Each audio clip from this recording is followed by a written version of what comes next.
ওটা তো কোনো মানুষ নয়। আরে মানুষ নয় সেটা আমি খুব ভালো করেই বুঝতে পারছি। তাহলে ওরা যে জলের ভূতের কথা বলেছিল, এটা কি সেই ভূত? কথা বলিস না, চুপ করে দেখ। দেখ, ওটা কি যেন খাচ্ছে। ওর মুখে যেটা আছে সেটা একটা মাছ। মাছটা ছটপট করছে, কিন্তু তাকেও ও কামড়ে কামড়ে খাচ্ছে। আমার মনে হচ্ছে এটা একটা মেছো ভূত। দাঁড়া, এখন কিছু করতে বা বলতে যাবি না। যেভাবে দাঁড়িয়ে আছিস সেভাবেই চুপ করে দাঁড়িয়ে থাক। আমরা কিন্তু এখনো কিচ্ছু জানি না। ওর সামনে এখন যাওয়াটা ভালো কাজ হবে না। আমাদের এখন এখান থেকে চলে যেতে হবে। ভালো করে ওর ব্যাপারে কোনো কিছু না জেনে আমরা এখানে আসবো না। মহাদেবপুরে শিবুর এক খুড়তুতো দাদুর বাড়ি। এখানেই শিবু ও পচা কদিনের জন্য ঘুরতে এসেছিল। এখানে এসে নদীর ঘাটের জলভূতের কথা তারা জানতে পারে, তাই তারা কাউকে কিছু না জানিয়েই নদীর ঘাটে চলে গিয়েছিল। ওরে, তোরা আমার কথা শুনিস না কেন? তোদের তো কতবার করে বললাম রাতের বেলায় নদীর ঘাটের দিকে যাবি না, তোরা তাও। নদীর ঘাটের দিকে তো আমরা যাইনি, আমরা এই সামনেই ছিলাম। আমায় মিথ্যে কথা বলে কি ভাবলি আমি কিছু বুঝতে পারবো না? তোদের পায়ে এখনো কাদা মাটি লেগে আছে। নদীর ধারের মাটি সামান্য ভেজা, আর তাই ওই কাদামাটি পায়ে লেগে আছে। বুড়ো হতে পারি, কিন্তু আমার দৃষ্টি এখনো ভালোই আছে। বাবা, দাদুর চোখ কেন? সকল ইন্দ্রিয়ই ভালো আছে দেখছি। তোমার কাছ থেকে যে কিছুই লুকানো যাবে না দাদু।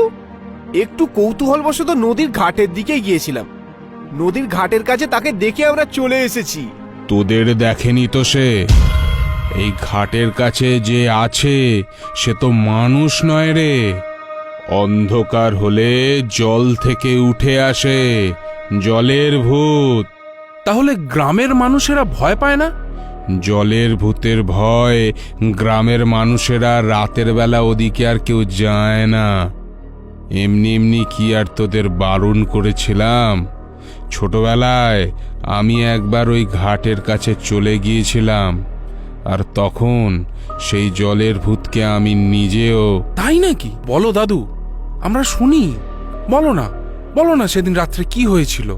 সে কথা বলবো খন, এখন অনেক রাত হয়ে গেছে, আগে তোরা খেয়ে নে।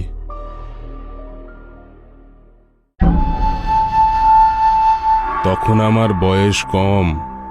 এ বাড়িতে আমি, বাবা, মা আর বোন থাকতাম। আমার একটা রোগ ছিল। রাতের বেলা মাঝে মাঝে ঘুমের ঘোরে বাইরে বেরিয়ে হাঁটতে শুরু করে দিতাম। এমনই একদিন রাতের বেলা হাঁটতে হাঁটতে প্রায় নদীর ঘাটের কাছে চলে গিয়েছিলাম। ঠিক সেই সময় পিছন থেকে আমার বাবা আমাকে ডেকে উঠল। তখনই আমার ঘুমের ঘোর কেটে গেল। তাকিয়ে দেখি আমি একদম ওই শ্যাওড়া গাছের কাছে এসে পড়েছি। আমি পিছনে তাকিয়ে বাবাকে কোথাও দেখতে পেলাম না। হঠাৎ করেই মনে হলো জলের ভেতরে কি যেন একটা নড়ছে। জলের দিকে তাকাতেই দেখতে পেলাম জলের ভিতর থেকে উঠে আসছে একটা হাত। সে হাতে মাংস বলতে কিচ্ছু নেই, একটা কঙ্কালের হাড়ের মতো হাত। তারপর সেই হাতটা আস্তে আস্তে এগিয়ে আসতে লাগলো আমার দিকে। আমি চিৎকার করে উঠলাম, বাবা, মা, বাঁচাও, আমায় বাঁচাও, তোমরা কোথায় আছো, বাঁচাও।